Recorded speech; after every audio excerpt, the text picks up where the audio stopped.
From a katana sent in the mail as a low-key threat to 100,000 hand-drawn images, there's a whole lot you probably don't know about Princess Mononoke.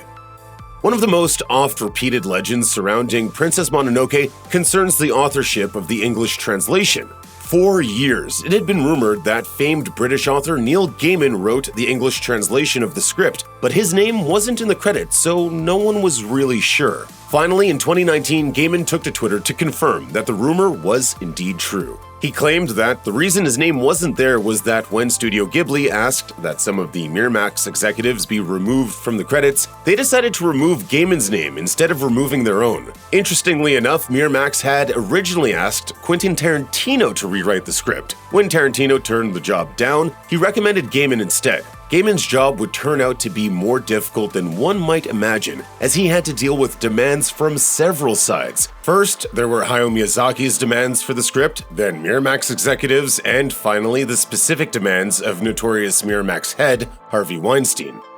As film producer Steve Alpert wrote in Polygon, the bigwigs at Miramax thought American audiences wouldn't accept certain aspects of the film without significant changes. For example, one Miramax executive thought audiences wouldn't believe Prince Ashitaka to be a prince at all because he doesn't have a palace or fancy clothes. However, Gaiman stuck to his guns and wound up producing what's often considered one of the best translations of Miyazaki's work. Although Studio Ghibli has been partnering with American studios like Disney and Miramax for many years now, these relationships haven't always gone smoothly. For understandable reasons, Hayao Miyazaki has often found himself butting heads with studio executives who want to change his films significantly to satisfy the American market. In order to maintain the integrity of Princess Mononoke as it went through the translation process, Miyazaki came up with a list of demands that he thought needed to be included or excluded from the English script.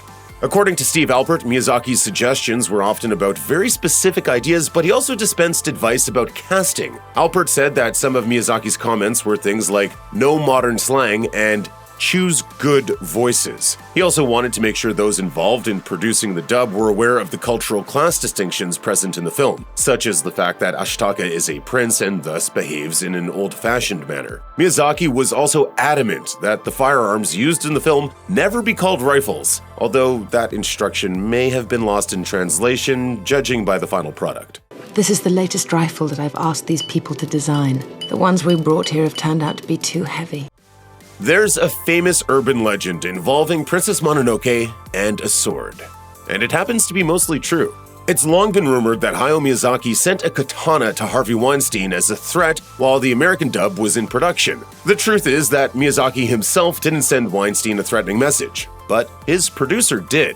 As the story goes, Weinstein was sent a katana in the mail, and attached to the sword were two simple words: no cuts. This was a serious worry, as Weinstein was known in the industry as Harvey Scissorhands because of how much he liked to cut from his productions. While Miyazaki may not have sent the threat himself, he did meet with the now disgraced Weinstein to hear his demands. He told The Guardian, "I did go to New York to meet this man, this Harvey Weinstein, and I was bombarded with this aggressive attack, all these demands for cuts. I defeated him." Though we wouldn't recommend sending swords through the post office, it's certainly an effective way to get a message across to your enemies. Princess Mononoke is an incredible feat of animation, and considering its lengthy runtime, it's no surprise the film took years to complete. According to Miramax, only about 10% of the film is computer animated, which means the rest was drawn by hand. All in all, over 144,000 animation cells were created for the film. One of the most impressive scenes from an animation standpoint comes near the beginning of the movie. Ashitaka encounters a wild boar that's become infected by a curse known as the Tatarigami, turning it into a terrifying being covered in hundreds of snake-like tendrils. One fan of the movie took to Twitter to ask Studio Ghibli about the scene, writing, "This has to be CG, right?" It's a fair assumption, but it's totally wrong. Studio Ghibli responded to the tweet, explaining, "The part where the snakes move sluggishly was so difficult that, even though the scene is only a couple of minutes long, it took 1 year and 7 months to finish." They noted that it apparently took 5,300 drawings to complete, and one of the Ghibli artists said it got more and more confusing to draw as it went on. That painstaking effort definitely helped make the scene as breathtaking as it is.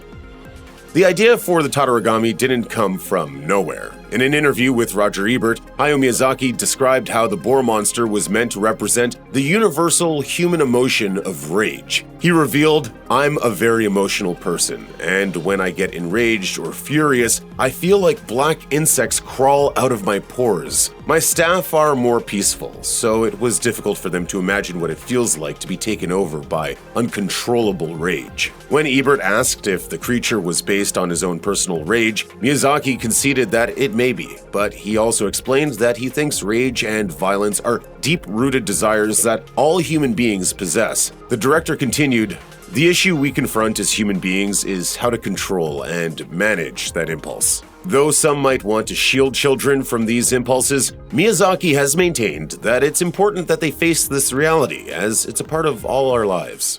O nameless god of rage and hate, I bow before you. Princess Mononoke contains many diverse characters and thematic elements, so it's only fitting that Miyazaki took inspiration from numerous sources. According to the official Princess Mononoke website, Miyazaki is a huge fan of the American director John Ford, who was primarily known for making westerns. Many of John Ford's films, such as My Darling Clementine, take place in Frontier Town, something Miyazaki paid homage to with the settlement of Irontown. Irontown is filled with outcasts and outlaws who have the strength to survive the tough environment of the frontier, much like in your standard Western. Of course, Princess Mononoke also points out that this strength and ambitious mastery over one's domain spells disaster and destruction for the environment, which is exactly what Lady Eboshi's hunt for the forest spirit represents. Compared to his previous movies like Kiki's Delivery Service and My Neighbor Totoro, Princess Mononoke is a strikingly dark and serious film for Hayao Miyazaki. Speaking with Empire, the director described how risky the project was, especially considering his prior films. He explained that while working on Porco Rosso, he learned of the war in former Yugoslavia and was disappointed that humanity kept repeating the same mistakes. He explained, "After that, we couldn't go back and make some film like Kiki's Delivery Service. It felt like children were being born to this world without being blessed. How could we pretend to them that we're happy?"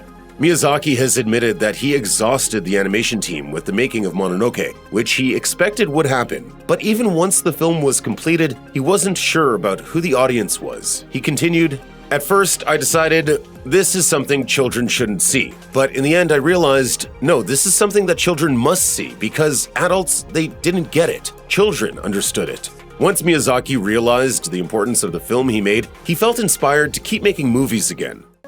Life is suffering. It is hard. The world is cursed, but still, you find reasons to keep living.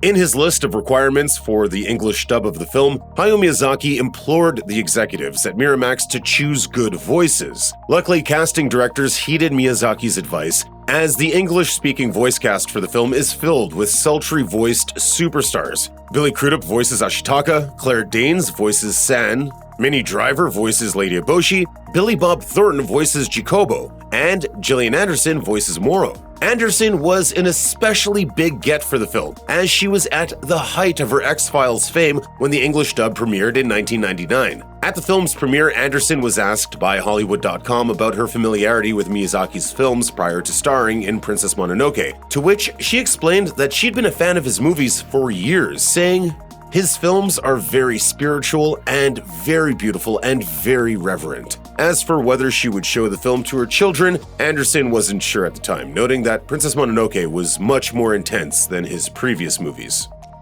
Lady Eboshi may be the most interesting character in Princess Mononoke, as she's a very complicated woman who's neither all good nor all bad. She's employed a group of former sex workers and given them important roles in the continued functioning of Irontown, and she provides a space for lepers who would be turned away elsewhere. At the same time, she's intent on furthering industrialization at the expense of the environment, and she has no qualms about killing the holy forest spirit.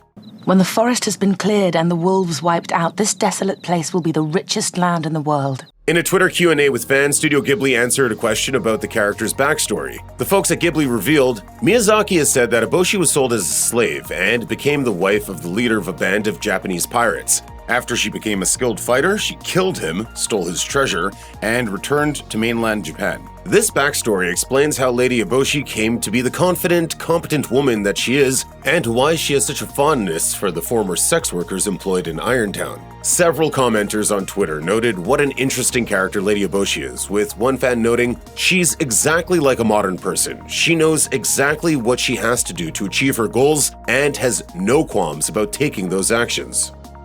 Studio Ghibli fans are often keen to draw connections between Hayao Miyazaki's many films, and there's been a persistent rumor that one such connection exists between Princess Mononoke and his 1988 movie My Neighbor Totoro. As the story goes, the last remaining tree spirit at the end of Princess Mononoke goes on to become one of the Totoros in the 1988 film. Although Totoro came out before Mononoke, it takes place several hundred years later. One fan asked Studio Ghibli whether or not this rumor is true on Twitter, and the studio answered, "During production, it seems that Miyazaki said something along those lines to the staff." While it may not be a categorical yes, it does seem like there's a good chance that Miyazaki did make the connection between the two films himself at one point. Either way, it's fun to think about all of Miyazaki's movies existing in the same universe or on the same timeline.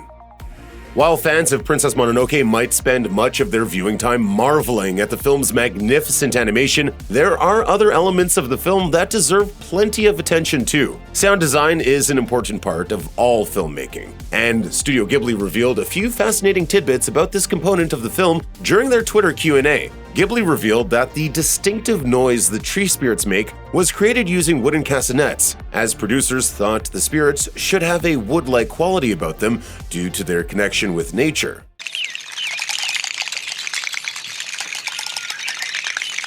Producer Toshio Suzuki revealed that one sound design element he's proud of can be found during the fight between San and Lady Eboshi. According to Suzuki, they spent a lot of time making sure Lady Eboshi's metal sword had a distinct sound that was different from San's dagger, which was made from bone. This makes for an excellent scene with some incredibly dynamic audio. In many reviews of the film, critics have praised Princess Mononoke for the way it doesn't include an overly simplistic happy ending. In reference to the film's somewhat ambiguous conclusion, an American journalist asked Hayao Miyazaki if he thought of San and Ashitaka as a tragic couple because they can't be together. In response, Miyazaki said, "They remain involved. I'm sure that they maintain a good relationship. So it seems they aren't really the tragic duo some perceive them to be." Even though they keep in touch, Miyazaki imagined that the future will not be easy for either of them. He explained that Ashitaka will help San stay alive, but that he will also dedicate himself to helping the people of Irontown, and therein lies the difficulty. He continued, "And this will tear Ashitaka apart, but this won't stop him because he treasures both." Miyazaki went on to say that this difficulty is exactly the kind of lesson that contemporary viewers can take from the story. It may not be a sappy, happy ending, but according to the creator himself, life indeed does go on.